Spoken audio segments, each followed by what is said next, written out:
Marty, what can you say about Cole Perfetti's performance today? I mean, three penalties drawn in the first period. Beats out an icing that leads to a minute and 4 possession time for you guys, and then obviously scores a power play goal. So that was just in the first 20 minutes. Obviously, he did a lot more throughout the course of the game. But what did you see from him, and at the quarter mark of your season? Well, I think this homestand he's been excellent, and I think what we're seeing is he's playing fast, he's playing with pace, he's getting to the slot. So he obviously had a big impact on tonight's game, but I think it's been trending in the right direction, and it's very similar to last year, where at the start of the season there was an adjustment to the American League, and then he kind of figures it out on his own. He's really good at self-evaluating, and in the meetings that we've had with him, he knows what he needs to do, and he goes out there and does it. So we're really pleased with his progress, and I expect that to continue. It's never easy to sweep a team, and it always helps to have not just one line going, but to have a number of guys going. Obviously, you're using 11 and 7 today, but what can you say about the line of Cole Meyer, Evan Polai, and Nicholas Jones, and what they were able to do for you throughout the course of the game? Yeah, I thought they were excellent. I think Jonesy's been playing really well. He's hard on the forecheck, and then we saw Polai skating today. I thought he did a really good job on the wall, and then through the neutral zone, he created a lot of speed. So that line was really good. And then obviously Cole Meyer is someone that plays a good 200-foot game and is strong on faceoffs. Big part of our penalty kill and why it's so successful. So there are guys that bring intangibles to the game that you don't see on the stat sheet, but tonight they were certainly very effective.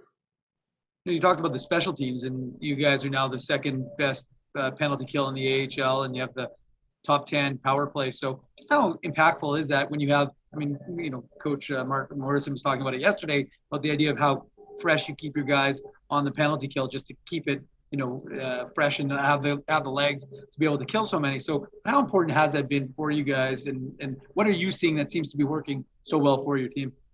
Well, I think we've put a good structure in place, and Eric has done a good job with the penalty kill.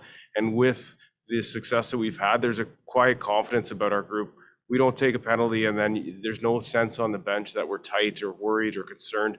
We have, at times 4 sets of forwards that are going out and playing really fast, really aggressive, and then obviously our D-core is excellent as well. So we have a confidence about our group right now on the penalty kill, and a lot of times it's bringing us momentum in the game, and I think that's been the difference on a lot of nights. And again, tonight obviously they got one by us, but I still thought we were good. And when it comes to the power play, I think there's been some consistency in units, and when you have that, guys kind of read off each other, and I think that Villy and Cole and Pugansky at the top on that one unit have started to generate some offense. And then obviously Chisholm and Gawonki play together 5-on-5 a lot, and 5-on-4, they're very dynamic as well. So we feel we have 2 good units that can go out and produce and be on the attack. And we don't feel that, we're a one and done type team. So right now the special teams are going, but I think it's the confidence in each other that they have. And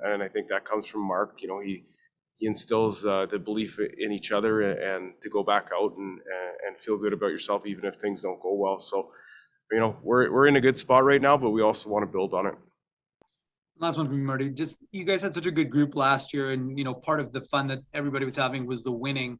Well, you've won 4 out of your 5 during this homestand. What are you seeing from this group as a collective throughout the course of the season? How much fun they're having, how they're growing as a group, and obviously how much the winning is impacting them having that fun? Yeah, no, they certainly are having fun. I think that long road trip we had at the start of the year helped us. We're not an old team. I think we only had 1 veteran in the lineup tonight in Jimmy Oligny. So there's a youthfulness about the group in practice, on the road, off the ice. They hang out together. They do a lot of things, and the leadership group that we have. There's guys that aren't necessarily wearing letters on their jersey, but they are strong leaders in our room. And it's nice as a coaching staff. You're just trying to work on the details of the game. You're not trying to convince people to work hard or be good teammates. You're just trying to hopefully find some details that we can be successful individually and as a team. So it's a credit to the guys in the room. There's a real strong core there, and we're proud of how they're playing right now. Thank you. We'll finish things up here with Murat Atesh from The Athletic. Go ahead, Murat. Thanks, Austin, and thanks for doing this. I just wanted to ask one about the power play Cole Perfetti was talking about. the number of options and how each option is a dangerous option, a viable option. And I'm wondering, when you've got these highly skilled guys at various stages in their career, what goes into them kind of making the right read, choosing the right play? How much of that is coached? How much of that is their instincts taking over? Yeah, I mean, I think it's interesting, especially when you have guys of the ability of the Heinolas and Perfettis. They see things on the ice, and as a coach, you watch a video, and it's easy for you to tell them what to do when you press pause in a video clip, but they're seeing it live, and I think that there's good feedback amongst the group in terms of what they're seeing after power plays. They're talking on the bench, and I think giving them structure, but also giving them freedom is important, and with that, they're finding success. I mean, obviously, we believe in everybody on the ice, and they're moving the puck well, and they're playing fast, and we're happy with the results we're getting. But there's certainly feedback component to a power play meeting, and there's a little bit of structure as well.